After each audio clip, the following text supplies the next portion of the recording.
두 가지가 예배드리면서 새롭게 느껴지는 건, 첫째는 남성 성가대원들의 우렁차고 영성 있는 목소리를 들으니까 너무 감격스럽습니다.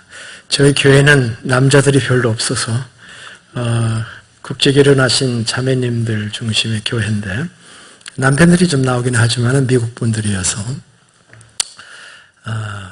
참 좋습니다. 그 다음에 또 한 가지는, 저희 교회는 2층 예배당이 아니고 단층이어서, 또 저는 얼굴을 들여다보고 막 이렇게 설교가 나오는 사람이 아니고, 저는 그거보다는 글이 나오는 사람이어서 이렇게 쳐다보고 설교를 하게 될 텐데, 일부 예배 때도 제가 끝난 다음에 알은 것은 한 번도 2층을 안 쳐다봤다는 겁니다. 그래서 혹시 2층에 계신 분들이 서운하실까 그런 생각이 들어서 제가 노력은 해보겠습니다. 그렇지만 조금 참고해 주시길 바랍니다. 4년 만에 이렇게 다시 여러분들을 뵙게 돼서 참 반갑습니다. 김 목사님하고 좋은 친구 관계이기 때문에 아마 김 목사님이 이제 원로 목사님으로 가시면 제가 다시 못 쓸 것 같은 그런 기분이 듭니다. 그래서 마지막 메시지라고 생각하고 제가 말씀을 전하려고 합니다. 저는 오늘 에베소서 이야기를 조금 하려고 합니다. 사실 성경 말씀이 한 구절이 은혜가 되는데, 어떤 한 챕터나 한 문단이나 이런 것을 전부 풀로 통요리를 하려고 하면은 그렇게 만만치가 않습니다. 저한테도 평생을 성경을 읽어온 저도 이렇게 예배소서가 만만치 않은데요. 6장밖에 되지 않은 서신이면서도, 짧은 서신인데도 그 내용이 영혼을 담고 있어요. 인류사를 관통하는 얘기를 하고 있습니다. 그렇기 때문에 굉장히 중요한 그런 말씀입니다. 그래서 저도 어떤 때는 다 이해를 하지 못하고 있다는 걸 말씀드리고, 그렇지만 제가 받은 은혜를 함께 나누면 일종의 도화선은 될 수 있지 않겠는가. 여러분의 신앙생활 속에서 하나님께서 쓰리 쿠션도 있죠, 그죠? 이걸 치는데 이게 딴 데 가서 맞아서 은혜가 되는 그런 은혜도 있고, 예배소서는 그럴 만한 그러한 책입니다. 그래서 오늘 여러분의 교회 생활과 또 이제 제 2대 담임 목사님을 모시는 이런 입장에 있는데요. 여러분 교회를 생각하면서 어떤 메시지를 하나님 전해야 됩니까? 기도하는 가운데 주신 말씀이, 그 교회에 가서 당신들의 교회는 만물을 충만하게 하는 교회가 되어라. 확실하게 하십시오. 다시 하겠습니다.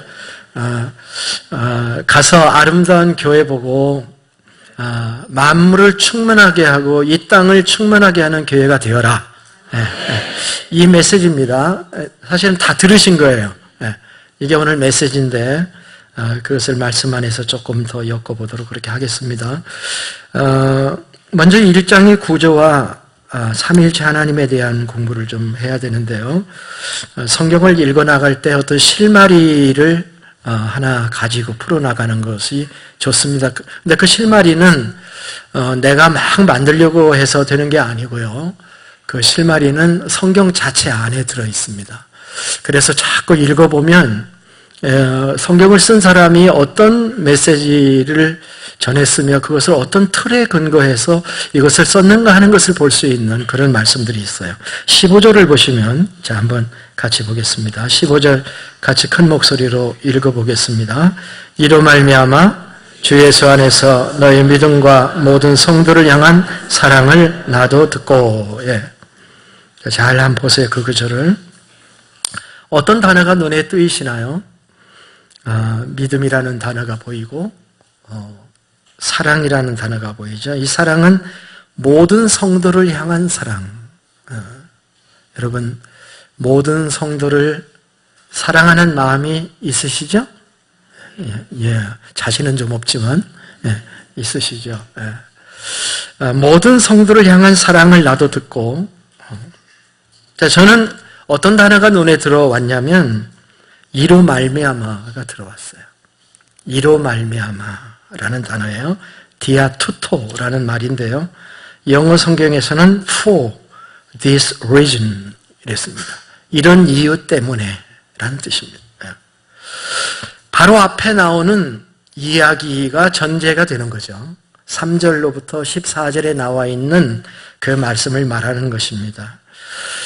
오늘날 교회에 대한 사탄의 공격은 상당히 참 대단하죠. 그런데 오늘날만 그런 건 아니고요. 1세기 교회들도 역시 마찬가지였습니다. 1세기 교회는 더한 공격을 받았어요.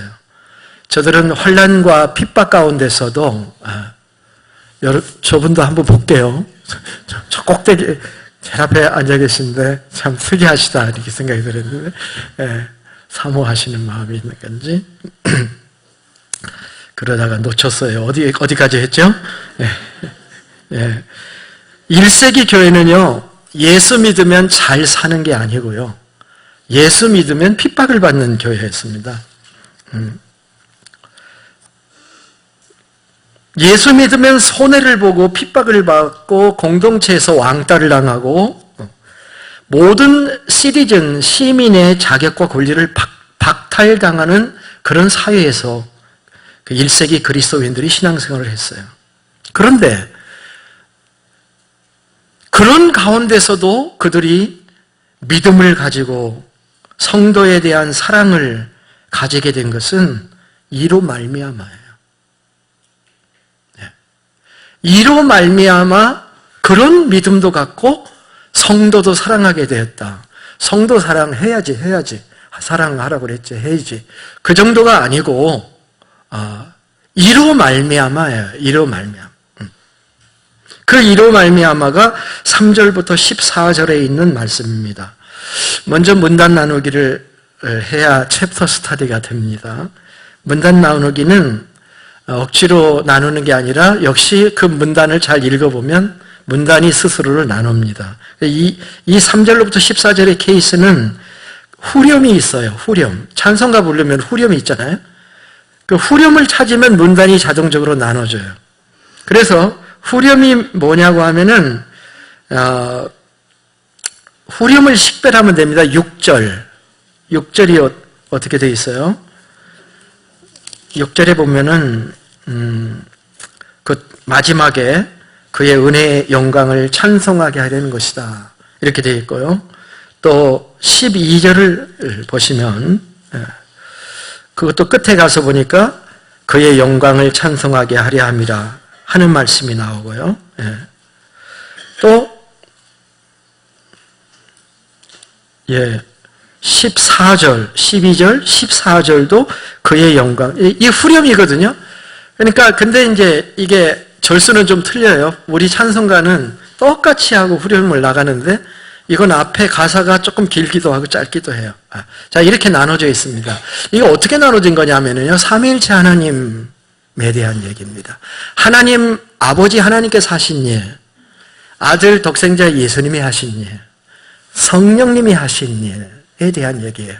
어떤 분들은 삼위일체 하나님을 굉장히 이성적으로 이해를 하려고 하니까 굉장히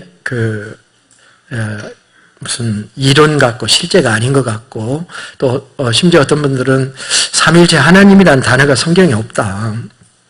성경에 그 말 없는 거 맞죠? 그런데 명백하게 삼위일체 하나님이 하신 일에 대한 얘기가 나오는 거죠.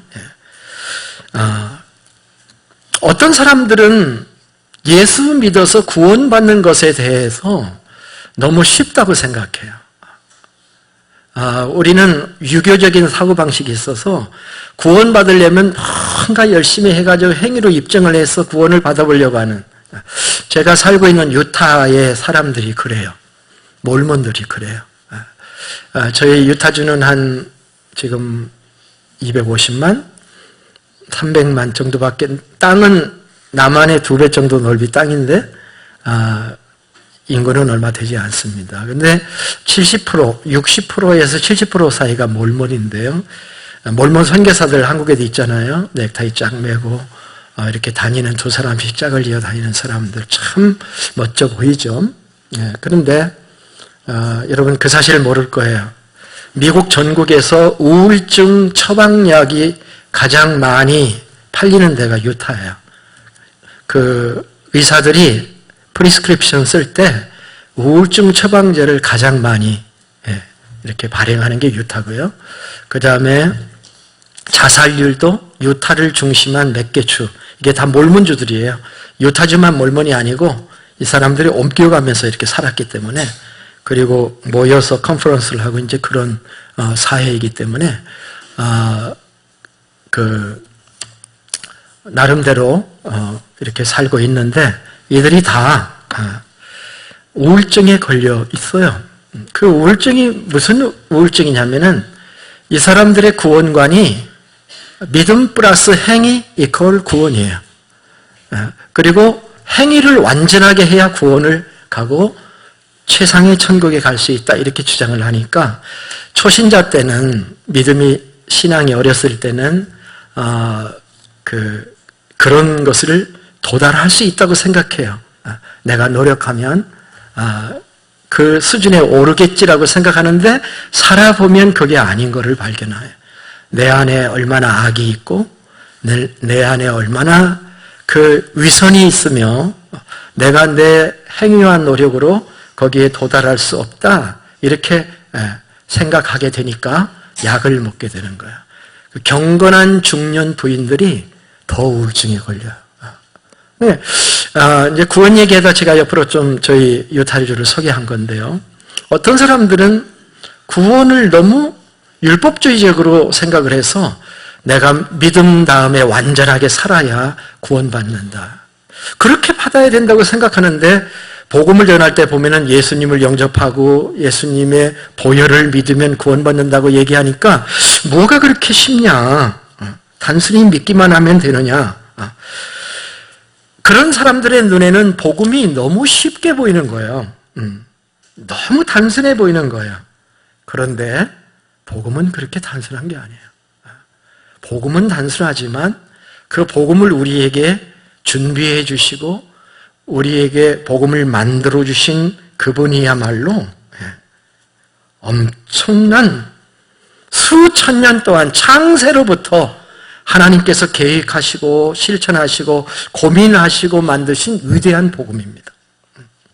우리는 그 놀라운 삼위일체 하나님이 행하신 그 수천 년에 걸친 하나님의 영원하신 계획 속에서 구원함을 받은 하나님의 백성입니다. 쉽게 된 게 아니에요. 단순한 게 아니에요. 아버지는 어떤 일을 하셨습니까? 3절부터 6절을 제가 읽지는 않겠어요. 3절부터 6절까지 내용이 아버지가 하신 내용입니다. 요약하면 이겁니다. 아버지가 보통 하는 일은 아들을 낳는 거예요. 저는 딸을 낳았어요. 그것도 아들이에요. 자녀입니다. 자녀. 그러니까 부모가 하는 일은 자녀를 낳는 거예요. 아버지는 그 일을 하셨어요. 선택하시고 예정하시고 그 다음에 때를 보내서 때가 되었을 때 아들을 보내시고, 이런 모든 과정을 통해서 아버지가 하신 일은 이 모든 일을 계획하시고 그림을 그리신 거예요. 근데 아들 독생자 예수님이 하신 일은 뭐냐면은, 오늘 본문 7절에 뭐라고 말했습니까? 7절만 한번 읽어볼까요? 시작. 우리는 그리스도 안에서 그의 은혜의 풍성함을 따라 그의 피로 말미암아 속량 곧 제사함을 받았느니라. 제사함만 받은 건 아니에요. 이어지는 구절들을 읽어보면은요, 예수님의 제사함 받을 것을 계획하셨는데 아들이 그것을 이루신 거죠. 그리고 십자가에서 예수님은 테텔레스타이 그러셨죠. 다 이루었다라고 말씀을 하시고, 그리고 죄사함뿐만이 아니라 그거보다 훨씬 더 많은 목적을 가지고 있는데 비밀이라든지 때가 찬 경륜이라든지 하늘과 땅을 통일한다는 이런 단어들이 예수 그리스도에게 연관돼서 나오는 단어들이에요. 성령님은 우리에게 어떤 일을 하셨냐면 이 모든 일을 알게 하시고 믿게 하시고 전달하는 전도자의 역할을 하십니다. 13절, 14절 읽어보겠습니다. 그 안에서 너희도 진리의 말씀, 곧 너희의 구원의 복음을 듣고 그 안에서 또한 믿어 약속의 성령으로 인치심을 받았으니 이는 우리의 기업의 보증이 되사 그 얻으신 것을 성량하시고 그의 영광을 찬송하게 하려 하심이라. 좀 자세히 읽어봐야 돼요. 이렇게 한 시간 들어서 다 이해가 되는 게 아니에요. 그런데 요지는 이겁니다. 성령께서 어떤 일을 하시는가.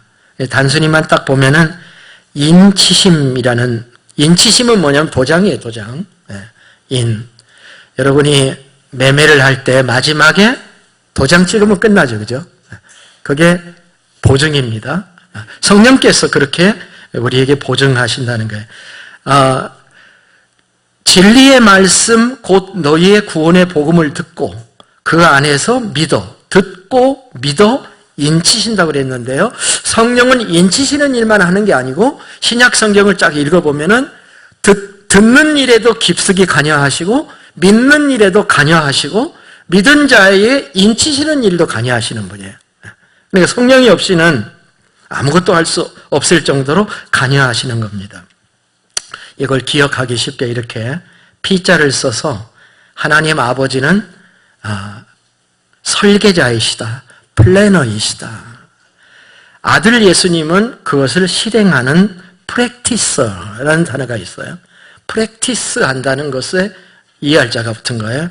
실행자이시고 성령님은 그것을 깨닫게 하시고 그것을 우리에게 디스플레이 하셔서 그 예수 그리스도를 믿도록 만드시는, 제가 이 세 번째 성령님의 피를 찾아보는데 그런 여러 단어가 나와요. 퍼포먼서, 프로바이더, 혹은 우리를 이끌어간다는 점에서는 프로세서, 깨닫게 한다는 점에서는 프로페서, 이런 이 P자를 써서 설명할 수가 있습니다. 다르게 설명해 볼게요. 미국에서 굉장히 그 숫자가 많은 직업군에 속한 사람들의 일단의 무리들이 있는데 그 사람이 뭐냐면은 리얼터라는 사람이 있어요. 아마 미국에 살아보신 분들도 계시고 리얼터인데 한국말로 번역하면은 부동산 중개업입니다. 근데 이 리얼터들을 통해서 집을 구입하게 되는데요. 구입하게 될 때 파는 사람이, 사는 사람은 돈을 안 내는데 파는 사람이 그 리얼터에게 6% 정도, 5% 내지, 그러니까 100만 불짜리 집을 사면 하나 하면 5만 불 내지 6만 불을 리얼터가 부르니까 이 리얼터가 굉장히 많아요. 1년에 몇 건만 하면 되잖아요. 그래서 리얼터들이 있습니다. 이들이 손님을 하나 만나면 자기의 지식과 기술을 최대한대로 사용해서 고객들을 돕고 고객의 융자를 돕고 재산 관련 서류를 대행하고 이렇게 하는 것이 리얼터예요. 그런데 뭐 물론 리얼터를 안 통하고 직접 팔려고 간판 붙여놓은 사람도 있어요. 자기 앞에, 집 앞에. 근데 대개는 리얼터를 통해서. 근데 이분들이 없으면 정보가 없어요. 그래서 이분들을 통해서, 그래서 이 리얼터들은 돈을 벌면서 이 일을 하는 거죠. 그런데 이 일을 하시는 분이, 이 리얼터의 일을 하시는 분이 성령님이시다. 감히 성령님을 리얼터에 비교할 수는 없는데 성령님이 그런 일을 하시면서 그분은 돈을 받고 하시는 게 아니라 그분은 눈물을 흘리고 탄식하고 근심하시면서 이 일을 진행하시는 분이십니다. 집을 설계한 설계자가 있고 그 집을 건축한 건축자가 있고 그 건축한 집을 파는 리얼터가 있다고 한다면 삼위일체 하나님의 협동이 바로 그거예요. 하나님께서 마스터 플랜을 짜시고 예수님이 그 일을 실행하셔서 십자가에서 구속고 죄사함을 받으시고 성령님께서는 이 아버지와 아들이 하신 일을 모든 사람들의 가슴 속에 깨닫게 하는 그런 사역을 하신다는 것이죠. 우리는 성령님의 사역이 없이는 아무것도 할 수가 없습니다. 죄도 알 수 없고 하나님의 의도 알 수가 없고 예수 그리스도의 십자가의 구원의 이야기가 성령님이 없이는 그저 스쳐 지나가는 바람 소리일 뿐입니다. 그러나 성령님이 역사하면 하나님의 은혜가 복음이 내 가슴에 박히고 내 마음에 자리를 잡으며 우리는 성령님의 은혜 가운데서 감격하며 사는 겁니다. 우리가 성령님의 도움을 요청해야 되겠죠? 그런데 이 하나님께서 이렇게 삼위일체 하나님이 행하신 모든 일들로 인하여서 믿음이 오는 거예요. 예? 뭐 간단하게 할 수도 있겠지만은 적어도 에베소 교회 교인들은 이를 인하여 너희들이 믿음을 진리의 말씀을 듣고 그 안에서 믿게 된 이 모든 것이 삼위일체 하나님의 역사하심이라고 하는 것이 바탕이 된 게 이게 특별한 신자들이 가지는 것이 아니고 무슨 신학자들이나 삼위일체를 알아야 되는 것이 아니고 에베소 교인들 전체는 이것을 인하여서 믿음을 갖고 그것 때문에 형제를 사랑하기 시작했다. 이런 얘기를 지금 하고 있는 거죠. 근데 이게 시작이라는 거예요. 거기서 끝나는 게 아닙니다. 창세전에 시작된 이 인류 구원의 프로젝트에는 바로 삼위일체 하나님의 구속사역으로 시작이 되지만 그게 다가 아니라는 것입니다. 그게 더 어드밴스된 하나님의 종합적인 마스터 플랜이 더 있다는 거예요. 그 마스터 플랜이 뭐냐? 그게 에베소서예요. 1장은 시작이고 그 마스터 플랜이 뭐냐? 지금 답 안 드릴게요. 여러분이 근데 다 알고 계신 답이에요. 에베소서는 그 핵심 명제가 교회예요. 교회입니다. 교회론이죠. 에베소서를 여러분 읽어보시면 1장과 3장과 5장의 교회라는 단어가 직접 두 번, 그 다음에 5번, 7번, 2번, 7번, 1, 3, 5. 기억하기 좋게 만들어주셨어요. 1, 3, 5장에 교회라는 단어가 2번, 5번. 그래서 2번, 7번. 왜 자꾸 이렇게 헷갈리는지 몰라요. 2번, 7번 하면 몇 번이에요, 전부? 11번 교회에 대한 단어가 나옵니다. 그런데 그러면 2장, 4장, 6장은 뭐냐?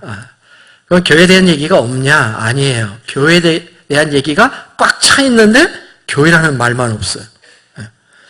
왜냐하면 교회를 설명하는 내용이다 보니까 교회라는 말이 필요 없어요. 1, 3, 5장에 교회라는 말이 있고 2, 4, 6장은 교회인데 2장에는 교회의 구성에 대한 얘기가 나오고 4장에는 교회의 은사에 대한 얘기가 나오고 6장에는 교회는 전투하는 교회다. 오늘날 이 마지막 시대의 교회는요, 영적 세력과 전투하는 교회. 그래서 6장은 전투하는 교회 얘기가 나오고 있습니다. 자, 삼위일체 하나님이 협력하셔서 한 영혼을 구원하기 위한 영원한 계획을 세우셨어요. 그런데 영혼을 구원한 다음에는 뭐예요? 끝났나요? 그게 아니죠. 예를 들면 마태복음 16장에서 베드로가 신앙 고백을 했습니다. 주는 그리스도시요 살아계신 하나님의 아들입니다라고 신앙 고백을 하니까 예수님이 뭐라고 그러셨어요? 잘 믿어줘서 고맙다. 됐다. 너는 이제 사도가 되어라. 그러셨습니까? 아니죠. 뭐라고 했습니까? 너는 베드로라.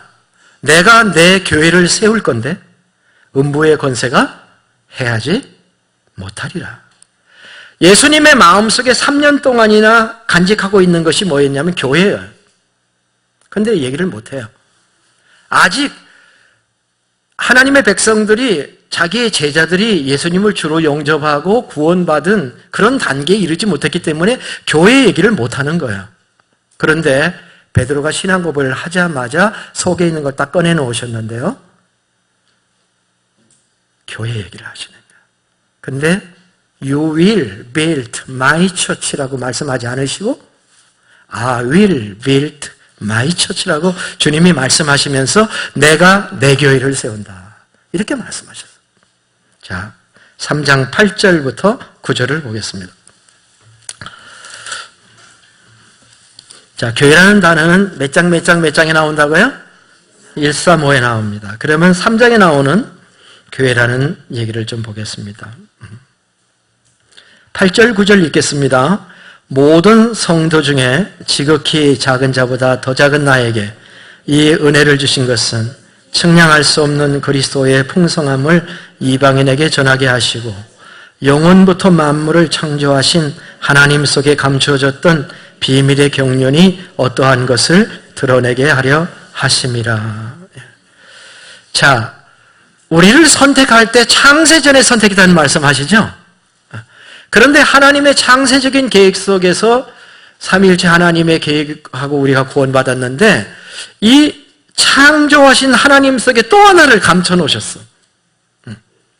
그 또 하나 감춰놓은 게 뭐냐고 하는 것을 얘기하는 거잖아요. 영원부터 만물을 창조하신 하나님 속에 감추어졌던 비밀의 경륜, 이걸 드러내게 하려고 한다는 거예요. 도대체 뭐예요?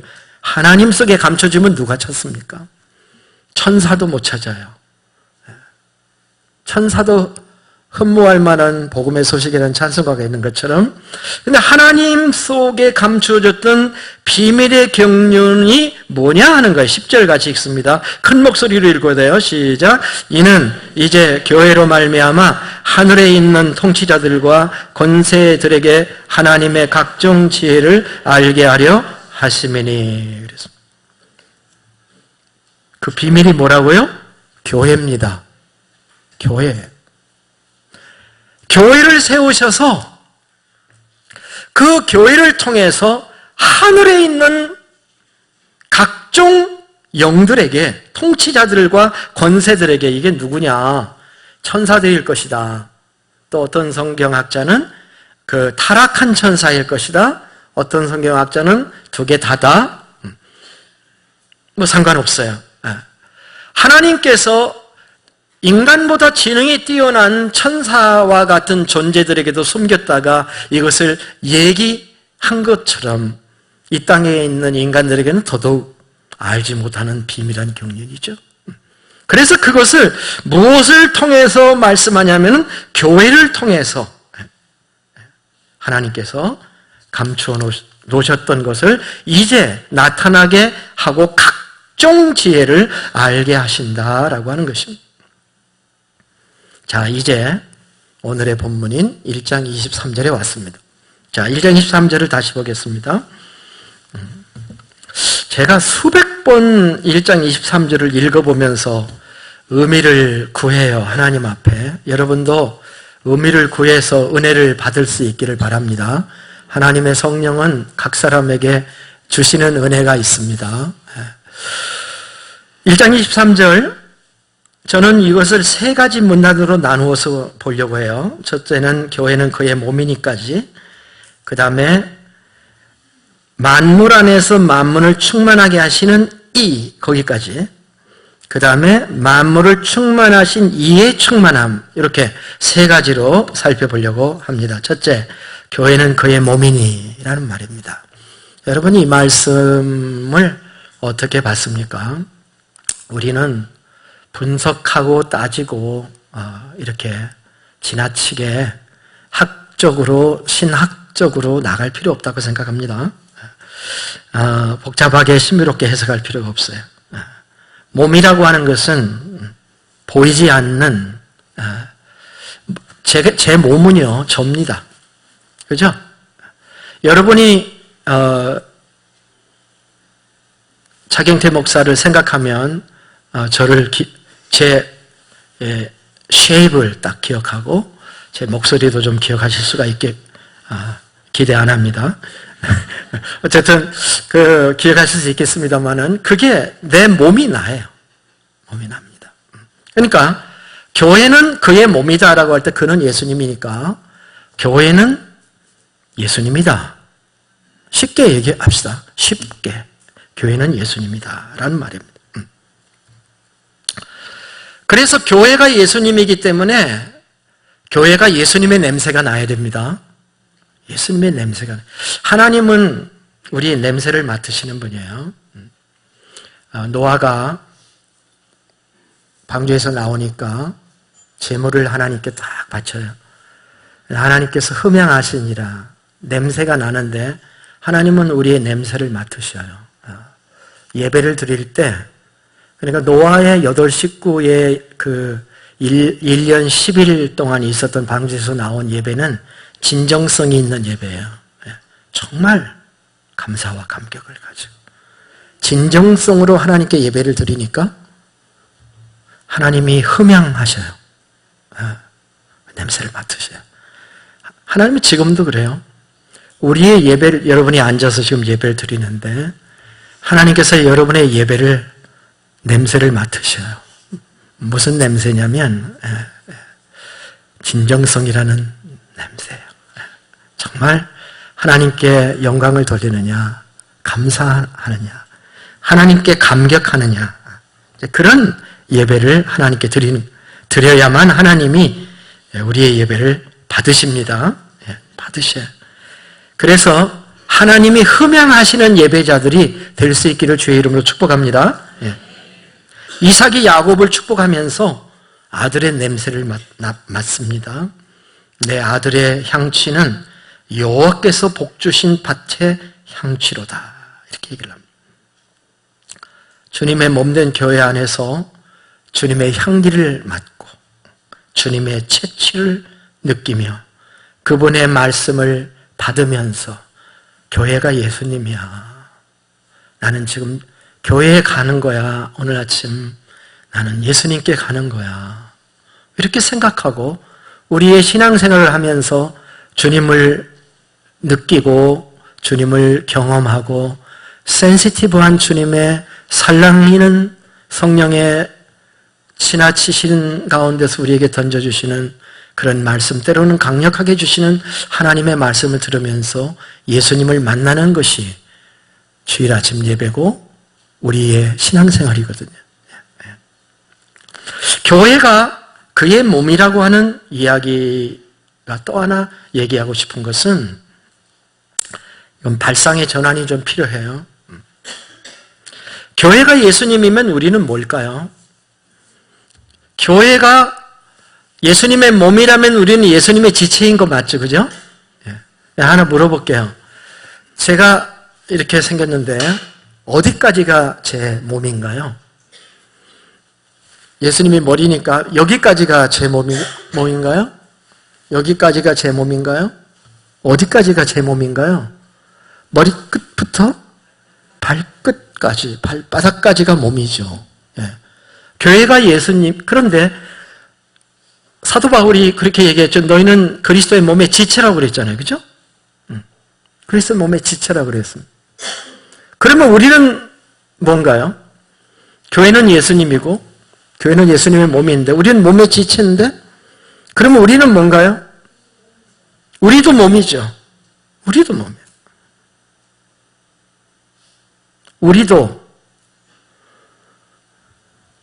우리도 예수님의 일부예요. 예수님 내 안에 계시죠? 우리도 예수님의 몸을 가지고 있는 거죠. 그 몸의 지체이죠. 속해 있죠.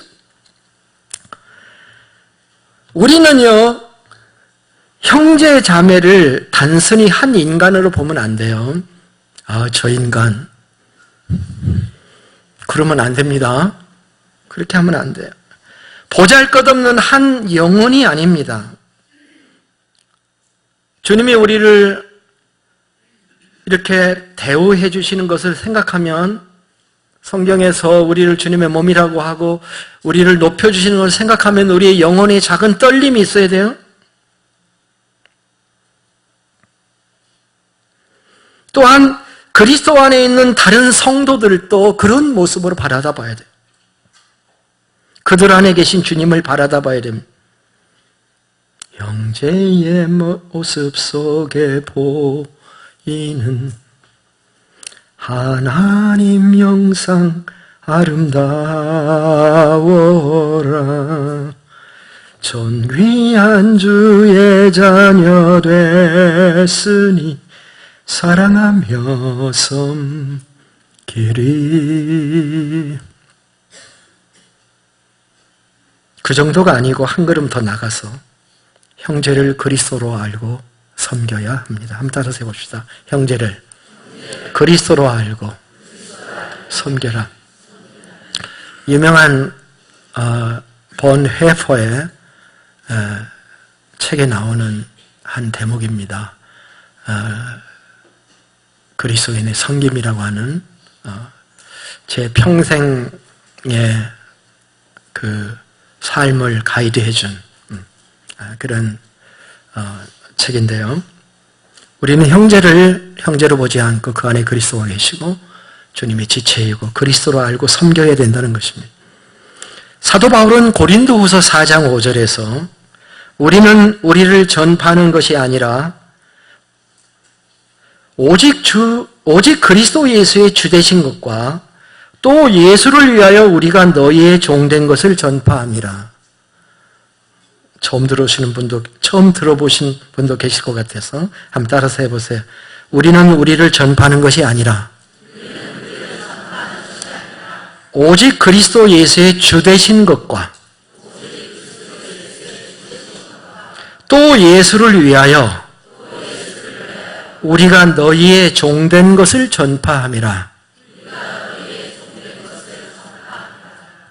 자, 이 구절을 좀 음미해 보시면 이 구절에는 두 분의 주가 있습니다. 첫 번째 주는 우리가 잘 아는 주님이십니다. 나를 위해 십자가에 죽으신 그리스도 예수가 우리의 주님이십니다. 또 다른 한 분의 주가 있습니다. 사도 바울이 말한 너희입니다. 우리가 너희의 종된 것을 전파한다. 그러면 내가 누군가의 종된 것을 얘기한다면 누군가의 종이라는 얘기를 한다면 그가 나의 주가 되는 거지. 맞죠? 두 개의 주가 있는 것이에요. 예.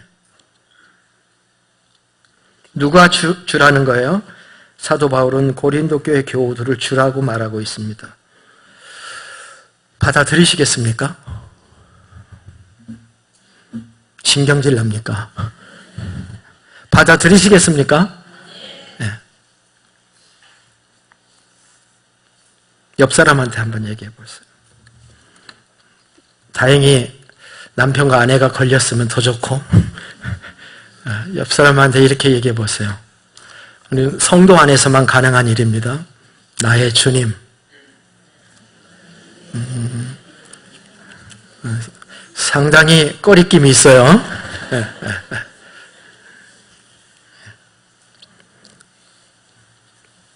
정 안 되면 세컨 주님.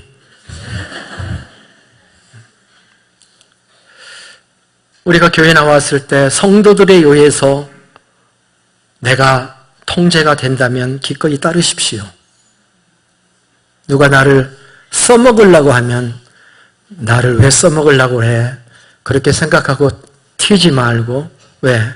우리 모두는 서로를 주님으로 여겨야 됩니다. 그리스도 예수를 인해서. 그렇죠? 그게 교회가 그의 몸이라고 하는 의미의 또한 모습이라고 저는 생각합니다. 교회는 예수님입니다. 교회 지체들은 예수님입니다. 이 사실을 인정하고 우리가 들어가는 거 쉽지 않겠지만 일단 하나님의 말씀으로 받아들이면 우리는 새로운 관계에 들어가게 되고 주일날 교회에 올 때 내가 어떻게 나의 성도를 주님으로 섬길 수 있을까?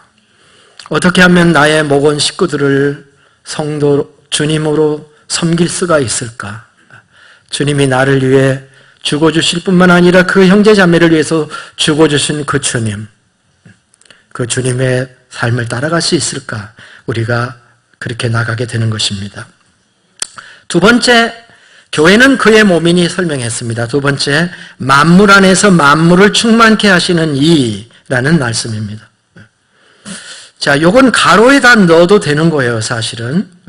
근데 서술을 이렇게 해놨어요. 사도 바울이. 만물 안에서 만물을 충만하게 하시는 이게 누굽니까? 만물 안에서 만물을 충만하게 하시는 이가 있어요. 누굽니까? 예수님이십니다. 예수님. 사도 요한은 요한복음 1장을 쓸 때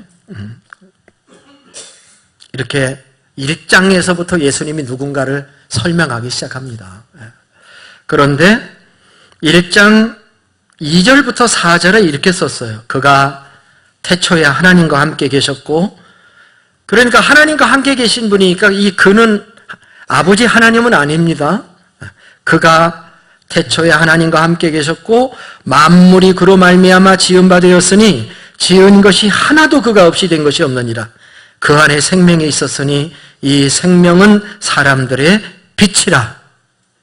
태초부터 예수 그리스도는 빛으로서 사람들에게 생명을 주시고 충만케 하셨던 분이다. 그렇게 요한이 설명한 것이잖아요. 오늘의 말씀 예배서 1장 21절, 2절, 23절 바로 앞에서도 거기 한번 보세요. 1장 21절, 2절을 읽습니다. 같이 읽을까요? 모든 통치와 권세와 능력과 주권과 이 세상뿐 아니라 오는 세상에 일컫는 모든 이름 위에 뛰어나게 하시고 또 만물을 그의 발 아래에 복종하게 하시고 그를 만물 위의 교회의 머리로 삼으셨느니라. 아멘. 그렇죠? 만물을 충만하게 하시는 이, 만물을 창조하시고 만물을 충만하게 하시는 이, 그분이 바로 예수 그리스도라는 것입니다. 번지수를 잘 찾아야 돼요. 줄을 잘 서야 됩니다. 예수 그리스도 앞에 줄을 서야 돼요. 그분만이 우리를 충만케 하시는 분이에요. 사람이 아닙니다. 어떤 사람을 찾아다녀서 되는 것이 아니에요. 어떤 것을 쫓아가서 되는 것이 아니에요. 모든 존재의 근원과 만물을 충만케 하는 이 모든 것은 오직 예수 그리스도로부터 오는 거예요. 그분이 만물을 충만케 하시는 이다. 그 다음에 이제 마지막 셋째 파트는 교회는 만물을 충만케 하시는 이에 충만합니다. 자, 이 말씀을 주어하고 동사만 이렇게 빼면 앞에 것과 뒤 것만 붙이면 어떻게 됩니까? 교회는 그의 몸이니 그의 몸이니도 가로에 넣고 만물 안에서 만물을 충만케 하는 자도 가로에 넣으면 교회는 충만함이니라 이렇게 되는 거죠. 그렇죠? 교회는 충만한 만물을 충만케 할 수 있는 충만의 교회다. 이렇게 지금 말씀을 하고 있는 것입니다. 교회는 충만한 곳입니다. 이 땅에 어디 가서도 찾을 수 없는 무한한 리소스를 교회는 가지고 있습니다. 그리스도의 교회이기 때문입니다. 교회 안에 말씀도 충만하고 은혜도 충만합니다. 능력도 있고 권세도 있습니다. 섬김과 축복 모두 충만한 것이 교회인 것입니다. 교회가 충만한 곳이 될 수밖에 없는 그 근본적인 이유는 교회의 머리가 예수 그리스도이기 때문인 것입니다. 누군가를 가르쳐 주려면 충만하게 하려면 그 사람보다 충만한 존재여야 됩니다. 누군가를 가르치려면 그 학생보다는 우월한 선생님이어야 합니다. 그처럼 충만하게 되려면 충만케 하시는 분이 있으면 됩니다. 그 예수님은 한 개인도 충만하게 하실 수 있고 한 가정도 충만하게 하실 수가 있고 교회도 충만하게 할 수가 있고 나라도 충만하게 할 수 있을 뿐만 아니라 전 세계를 충만하게 하실 수 있는 분이 바로 주님이신 줄로 믿습니다.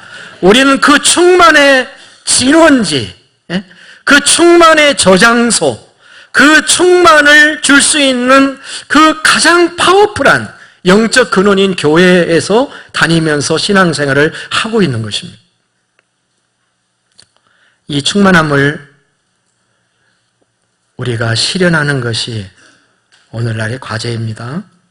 교회가 충만하지 못한다면 그것은 예수님의 문제가 아니라 우리들의 문제입니다.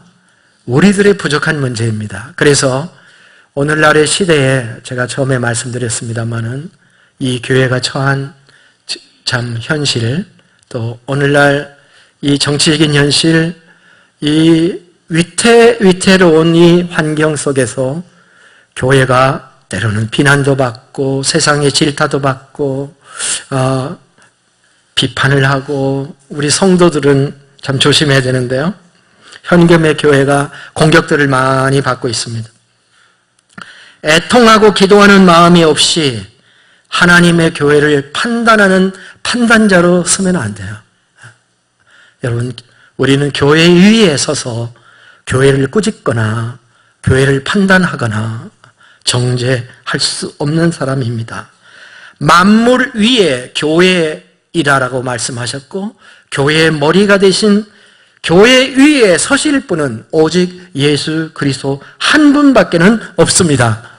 이 세상의 교회들이 우리의 부족함 때문에 사탄과의 영적 싸움에서 패전하는 일이 있다 할지라도 우리는 이 교회가 어떤 교회인가를 아는 사람들로서 교회에 대한 우리의 사랑과 교회에 대한 감격과 교회를 통해서 풍성해지고 교회를 통해서 충만해져서 이르게 된 나의 지금까지의 은혜를 잃어버리지 말고 이 하나님의 비밀 병기인 교회를 굳건히 붙잡고 이 교회의 신앙생활을 우리가 해나가야 될 줄로 믿습니다. 주의 종들은 거룩한 떨림으로 하나님의 교회를 개인화, 사유화하지 않고 성도들은 그리스도가 우리에게 주신 피로 값주고 사신 하나님의 교회라고 하는 것을 사랑하면서 삼위일체 하나님이 해주신 이 엄청난 은혜, 형제들에게 베풀으신 은혜를 생각하며 그들을 주로 섬기며 함께 교회를 이루고 이 교회를 지키겠다고 하는 뜨거운 사랑의 마음, 이 확신을 버려서는 안 됩니다. 저는 그렇게 각오하기를 원합니다. 세상이 아무리 교회를 공격해도 교회는 만물 위의 교회이며 그 교회를 통치하시고 다스리신 분은 우리 주님이시다. 교회를 사랑하며 교회를 위해 헌신하기를 원합니다. 때를 기다리면 하나님께서 우리에게 은혜를 주실 겁니다. 우리는 이렇게 얼마나 아름다운 교회에서 정말 신앙생활을 하고 계십니까? 제가 알기는 김종포 목사님께서 아름다운 교회라는 이름을 한국에서 제일 먼저 붙이신 분이십니다. 오리지널인데 여러 교회들이 미국에서도 사용하고 있습니다. 정말 우리가 이런 은혜와 혜택을 누리면서 하나님 앞에서 살아갈 수 있다는 것이 얼마나 영광입니까? 이북 교회를 한번 생각해 보십시오. 북한 성도들을 한번 생각해 보세요. 영국 주재 외교관으로 있다가 탈북한 태영호 공사의 간증에 이런 내용이 나옵니다. 북한은 1960년대까지 남한보다 잘 살았습니다. 그런데 차차 남한이 더 잘 살게 되자 그리고 남한의 교회와 목사님들이 앞장서서 통일운동을 하는 것을 보고서 김일성은 남한 교회와 목사들을 이용하려고 하였으나 그때까지 북한에는 교회가 없었습니다. 공산당은 교회를 모조리 파괴했고 믿는 이들을 다 숙청하였기 때문에 공개적으로는 북한에 교회와 성도가 없었던 것이죠. 그래서 김일성은 고민을 하다가 가짜 교회 하나를 급조했다. 그게 평양 봉수교회라고 하는 교회입니다. 그리고 교회는 지원하는데 교인이 있어야 될 거 아니에요. 그래서 평양에서 가장 성분이 좋은 공산주의자로 무장한 간부의 부인들 200명을 교인으로 임명했답니다. 임명을 해가지고 참석을 하게 했는데 이 임명받은 가짜 교인들이 교회에 오는 것을 몹시 싫어했다는 거예요. 온갖 핑계를 대고 결석을 했습니다. 그러자 김일성이 궁여지책으로 내놓은 것이 뭐냐면은 교인 출석부를 만들었다고 그래요. 그래 출석을 부르는 거예요. 그래가지고 출석하지 않으면 당과 수령님에 대한 그 충성심이 부족하다고 자아 비판을 하게 만드니까 할 수 없이 오잖아요. 그렇게 2년이라는 시간이 흘렀다고 합니다. 그런데 놀라운 사실은 어느 날부터 교회에서 출석부가 사라졌다는 거예요. 그렇게 교회에 나오기 싫어하던 성분 좋은 간부 부인들이 예배 2시간 전부터 미리 교회에 나와서 찬송을 부르고 성경을 읽기를 시작했고, 예배 시간에는 그들의 얼굴이 행복으로, 여러분처럼 행복으로 가득 찼다. 그래가지고 그거를 태용호 씨가 보게 되었는데 자기가 겁이 나더랍니다. 그래가지고 이제 저러다가 진짜로 예수 믿는 거 아닌가 싶어가지고 그 중에 몇 사람을 붙잡아가지고 강도 높은 조사를 했는데, 당신 예수 믿지? 바른 대로 말하라. 이렇게 족치는 거예요. 그러면 모두들 뭐라고 대답하냐면은 우리는 예수 안 믿습니다. 오직 당과 수령님을 위해서 열심히 사명을 감당하고 있는 것뿐입니다. 이렇게 대답을 했다는 거야. 그런데 더 큰 문제가 생겼다. 주일날 11시가 되면은 교회 주변을 맴도는 사람들이 생기기 시작했다는 거예요. 봉숙교회는 평양 외곽에 떨어진 언덕 위에 있다고 하는데요. 처음에는 한 10여 명 사람들이 주변을 서성거리면서 이렇게 교회를 바라다보고 있었어요. 어떤 사람은 조용히 걷기도 하고, 어떤 사람은 앉아서 멍하니 교회를 바라다보기도 하고, 어떤 사람은 눈을 감고 있었다는 것입니다. 주일 11시가 되면 이런 사람들이 100명, 300명까지로 늘어났다는 거예요. 그리고 12시가 되면 신기하게도 한 사람도 없이 다 사라졌다는 거예요. 태영호 씨가 그 중에 한 사람을 붙잡아서 조사를 했다는 거예요. 당신 예수 믿는가? 그러자 그 여성이 자백을 하더랍니다. 나는 예수를 믿습니다. 나는 이제 죽어도 여한이 없어요. 비록 내가 교회에 들어가서 예배를 드리지는 못한다 하더라도, 찬송을 부르지 못하고 설교를 듣지 못하더라도 나는 교회를 바라다 보는 것만 가지고도 너무 행복합니다. 저를 죽여주십시오. 저는 이제 여한이 없습니다. 저는 평생의 교회가 세워지기를 40년 기도를 했습니다. 드디어 하나님이 제 기도를 들어주셨습니다. 저는 죽어도 한이 없습니다. 울면서 성분 좋은 간부의 부인인 이 사람이 울면서 고백을 했는데요. 태영호 씨는 그 말에 너무 큰 충격을 받았고, 그 후에 영국을 거쳐 우리나라로 들어와 예수님을 영접하고 하나님을 신실하게 잘 섬기고 있답니다. 처음에는 보여주기식의 교회였습니다. 그런데 그것을 통해 하나님의 역사는 그 얼어붙은 땅에서도 이루어졌습니다. 교회는 대체 어떤 곳이기에 그 핍박과 그 고통 속에서도 새로운 역사가 일어나고 있는 건지요. 지금 북한은 하나님의 역사할 날을 기다리고 있다고 볼 수 있습니다. 미국 국무부에서 작년 2017년 한 해에 북한에서 종교적 이유로 처형당한 사람의 숫자가 119명, 수감된 사람의 숫자가 770명, 실종된 사람이 87명이라고 미국 국무부가 리포트를 냈습니다. 북한 지하교회 신자의 수가 정확하지 않지만 30만 내지 50만에 이릅니다. 환난과 핍박 가운데서도 교회는 살아남습니다. 신앙을 지킵니다. 그들은 그들의 신앙을 지킬 뿐만 아니라 하나님께서 그 교회를 통해서 북한 온 지역을 충만하게 하는 그런 역사가 나타날 것을 믿습니다. 주님의 몸된 교회가 생명이기 때문에 그런 것입니다. 우리는 어떠한 우리 주변의 환경이 우리를 쪼여온다 할지라도 우리는 그들의 말을 듣지 않습니다.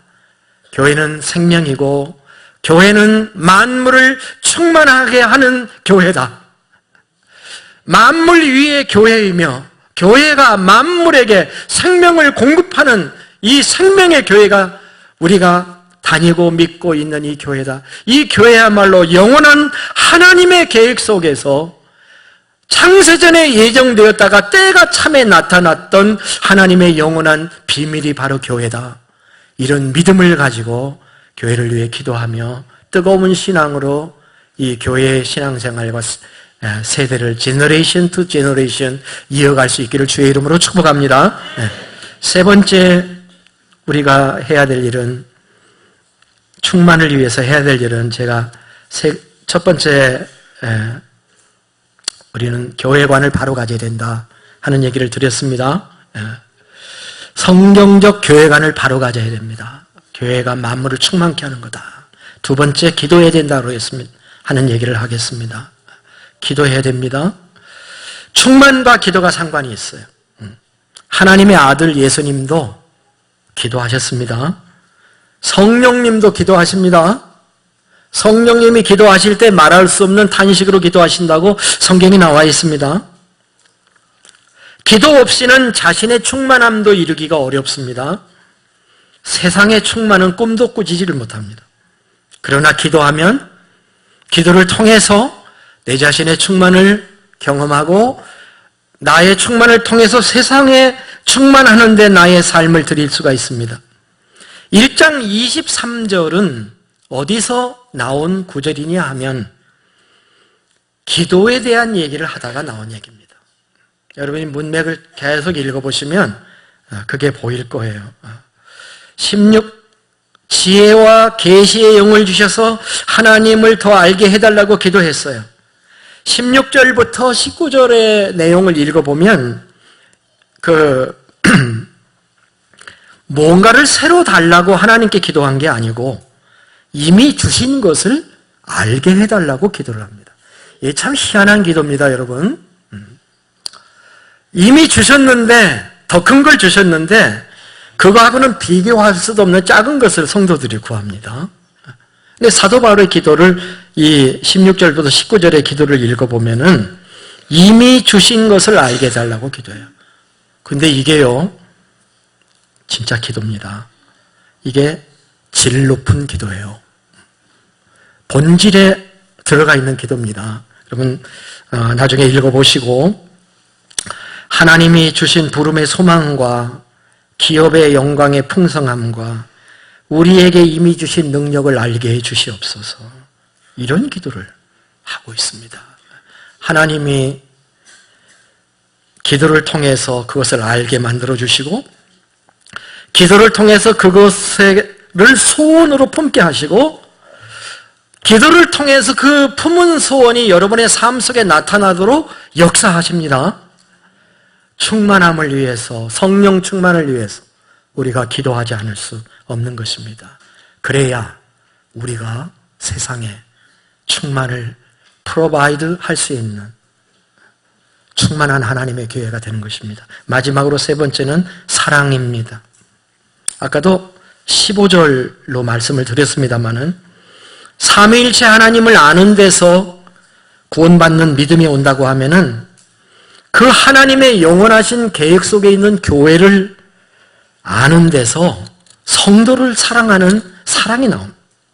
이게 비밀이에요. 가끔 우리는 나와 너무나 다른 사람들 때문에 힘들어해요. 교회 안에서도.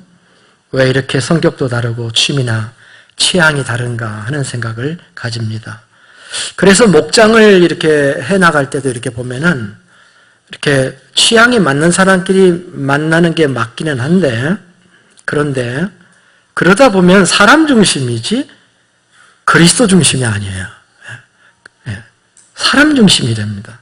이 사람 중심이 되면 안 돼요. 왜 이렇게 나와 다른 사람들이 많은가? 그래서 피해 다니지 마시고 돌려 생각해야 돼요. 왜 우리는 이렇게 안 맞는가라고 생각하는 대신 이렇게 다른 우리를 하나님이 어떻게 하나가 되게 하시기를 원하셨고 하나가 되게 하셨는가, 그 사실을 생각을 가져야 됩니다. 기름과 물은 서로 혼합이 불가능한 이방인과 유대인이 그리스도 안에서 한 몸이 되고 이방인과 유대인을 그리스도 안에서 통일하게 하신 하나님의 뜻, 이게 성도 간의 사랑이고 교회가 세상에 주어야 될 충만함인 줄로 믿습니다. 제자훈련 여러분 많이 하셨잖아요. 우리 김 목사님 제자훈련 전문가이시고 아주 정말 옛날부터 잘하신, 저는 이 교회 조그마한 교회 때보다 다 본 사람이기 때문에. 근데 무엇이 제자훈련일까요? 저는 그렇게 생각합니다. 제자훈련의 과목 속에는 사랑과 섬김을 실천하는 인턴십이 들어가야 된다. 저는 그렇게 생각을 하는 사람입니다. 예수님께서 그런 말씀하셨죠. 너희가 서로 사랑하면 세상이 너희가 내 제자인 줄 알리라. 이렇게 말씀을 하셨습니다. 제자인 것을 증명하기 위해서 성경 공부 이력을 댈 게 아니고 진정으로 사랑할 줄 아는 사람인가, 그것이 세상에서 우리를 보는 눈이다. 이렇게 말씀을 지금 하고 계신 겁니다. 자, 에베소서 3장 17절, 18절을 보시겠습니다.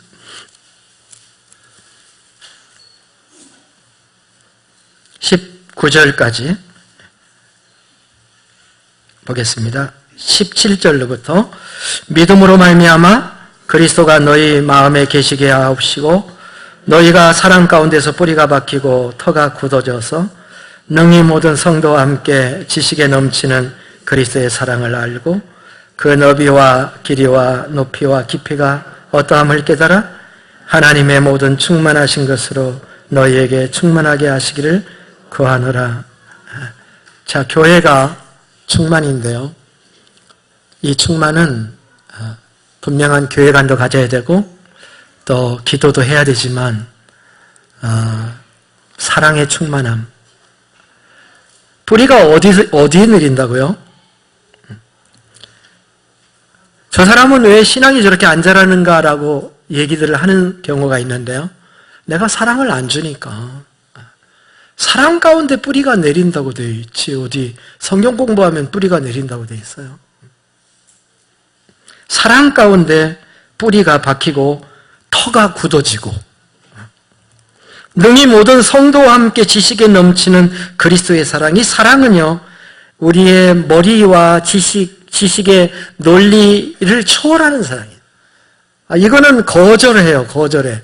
이건 하지 말라. 이건 내가 이렇게 하다 내가 망한다. 자꾸 내가 컴프로마이즈를 하고 내가 처음 가졌던 감동을 묵살하는 것이 우리의 모습입니다.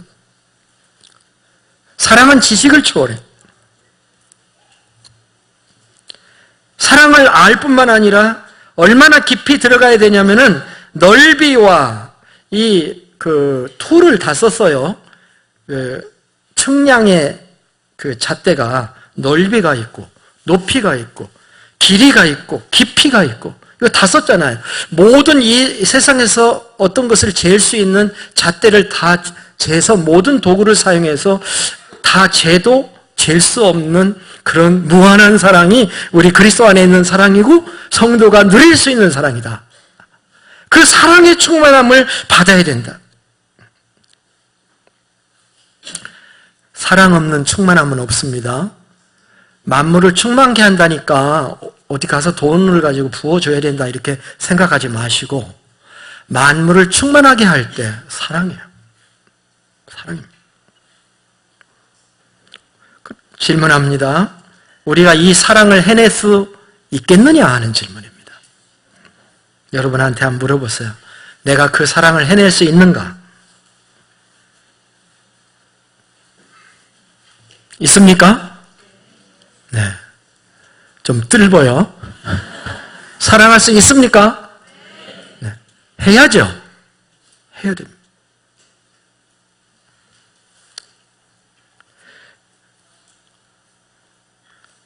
이번에는 1장, 3장, 5장의 교회라는 말이 있다고 그랬죠? 이제 뭐가 남았습니까? 5장이 남았습니다. 감사합니다. 5장 25절로 한번 가보겠습니다.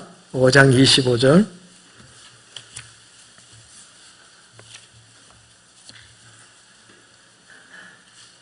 남편들아로 시작합니다. 27절까지 시작. 남편들아, 아내 사랑하기를 그리스도께서 교회를 사랑하시고 그 교회를 위하여 자신을 주신같이 하라.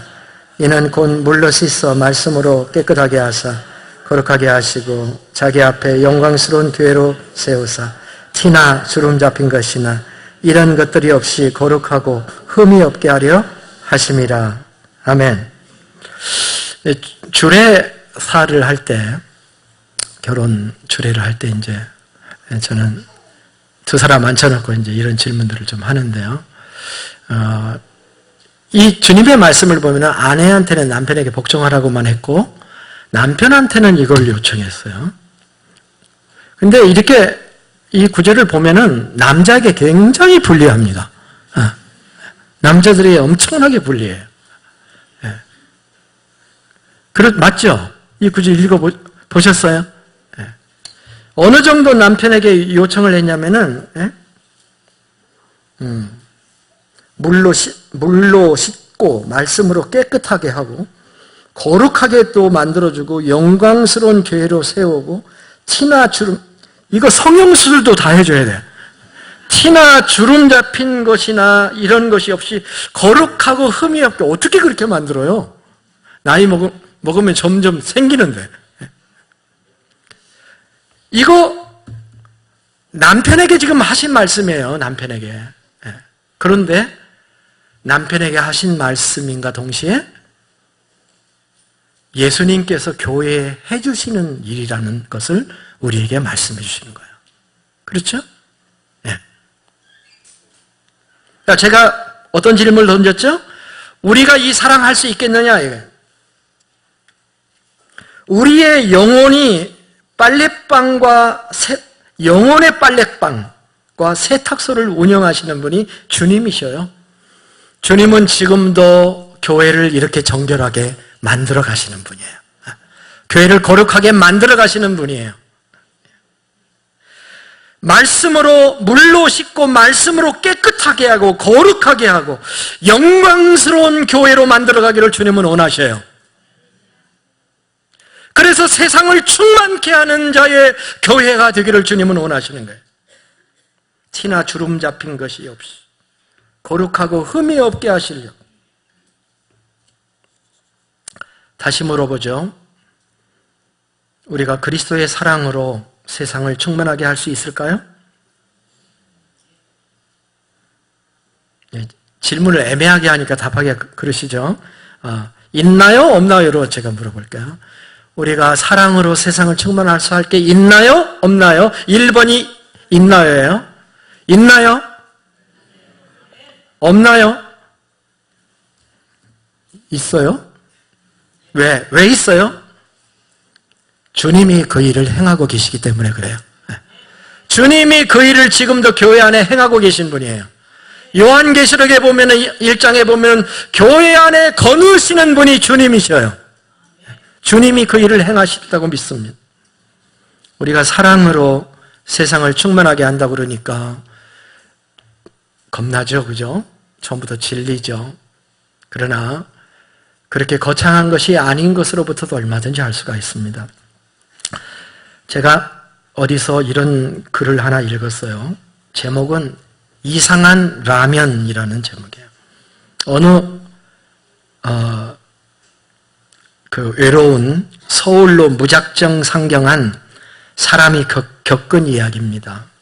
초등학교를 어렵게 졸업한 나는 농사꾼으로 남길 바라는 아버지께 혼자 일하면서 공부하겠다는 말을 남기고 서울로 올라왔습니다. 그러나 일주일이 지나도록 일자리를 구하지 못한 채 무일푼으로 이곳저곳 골목을 헤매고 다녔습니다. 그때 작고 허름한 인쇄소 앞에서 만난 김씨 아저씨가 내 사정 이야기를 듣고는 우리 인쇄소에서 일하거라. 나중에 돈이 모아지면 야간 학교에 다닐 수 있게 해줄게. 그렇게 말씀하셨습니다. 그날부터 나는 라면으로 끼니를 때우고 찬바닥에 스티로폼을 깔고 자면서 아저씨의 인쇄소에서 일을 했습니다. 한 달이 지나 월급을 받았을 때 나는 라면 한 상자를 사다 놓고 나머지는 몽땅 저금했습니다. 신이 나서 일하는 동안 또 한 달이 지났습니다. 그러던 어느 날 저녁 라면 상자에 손을 넣어보니 라면이 2개밖에 없었습니다. 그 중에 1개를 꺼냈는데 다음날 가보니까 신기하게도 라면 2개가 그대로 있었습니다. 분명히 어제 하나를 끓여 먹었는데 생각하고 그 애를 깍깍거리면서 또 하나를 꺼냈습니다. 그러나 다음날도 여전히 라면은 2개였습니다. 정말 이상한 일이었습니다. 그렇게 며칠이 지나 곰곰이 생각해 보니 라면 한 상자를 한 달이 넘게 먹은 것이었습니다. 다음날부터 나는 일부러 하루 종일 라면 상자가 있는 쪽을 바라다보며 일을 했습니다. 퇴근 무렵이 됐는데 김씨 아저씨가 나를 불러서 가게에 갔다 오라고 심부름을 시켰습니다. 나는 인쇄소 밖에 나와 유리창 너머로 슬쩍 라면 상자를 쳐다보았습니다. 그러자 슬금슬금 눈치를 보던 아저씨가 라면 상자 쪽으로 걸어가더니 품속에서 라면 1개를 꺼내 상자 속에 집어넣고는 흥얼흥얼 노래를 부르며 걸어 나오는 것이었습니다. 어린 4남매와 병든 아내와 함께 월세 단칸방에 살고 계시다는 김씨 아저씨. 나는 그날 아저씨의 심부름도 잊은 채 인쇄소 옆 골목에 쭈그리고 앉아 한참을 울었습니다. 그게 사랑입니다. 말씀을 맺겠습니다. 교회가 일어나야 합니다. 세상으로부터 손가락질을 당하면 우리가 스스로 스트레스를 받고 스스로 무너지기도 합니다. 우리는 말씀으로 돌아가야 됩니다. 교회가 어떤 교회인지, 이 교회가 어떻게 해서 생겨난 교회인지, 하나님의 영원 계획 속에서 삼위일체 하나님께서 우리를 구속하셨을 뿐만 아니라 교회를 이 땅에 설립하신 것이 하나님의 비기였는데 그 교회가 나를 충만하게 하고 만물을 충만하게 하는 교회이니 내 스스로 교회에 대한 판단을 내려놓고 만물 위의 교회, 만물을 충만하게 하는 교회라고 하는 바른 교회관을 가지고 하나님 앞에 무릎을 꿇으며 주님 앞에 나올 때마다 예수님을 만나며 나오며 예수님이 무슨 환상으로 내 앞에 오는 게 아니라 내가 만나는 성도가 예수님의 일부라고 생각하며 그분을 섬기며 사랑하며 봉사하는 이때에 우리 안에 충만이 일어나게 되고 우리는 이 땅에 하나님의 영광을 드러내게 될 줄로 믿습니다. 교회가 일어나야 합니다. 잠자는 자들이여 죽은 자 가운데 일어나라.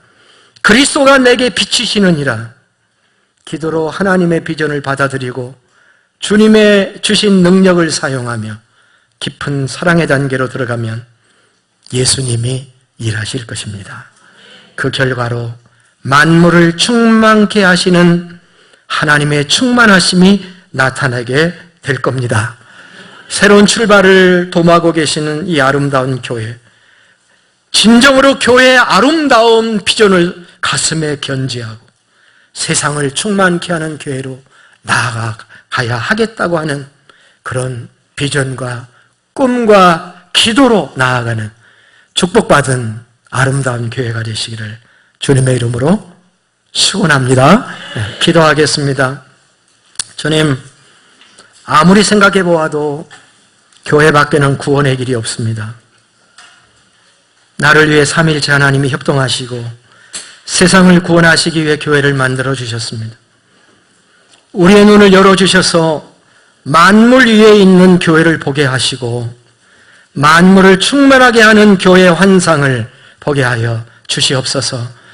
이 피로 값주고 사신 교회가 만물 위의 교회인데 현금의 교회들이 헤매이고 있습니다. 지상에서 엎어져 있습니다. 주님, 일어나게 해주시고 거룩한 하나님의 교회의 영광이 회복되게 하여 주시옵소서. 우리에게 주님이 주신 부활의 능력으로 일어나기를 원합니다. 교회들마다 민족마다 피 묻은 그리스도의 능력으로 일어나게 하여 주시기를 원합니다. 지금 우리가 보고 있는 현상은 허상입니다. 우리의 실상은 하나님의 말씀에 있는 줄로 믿습니다.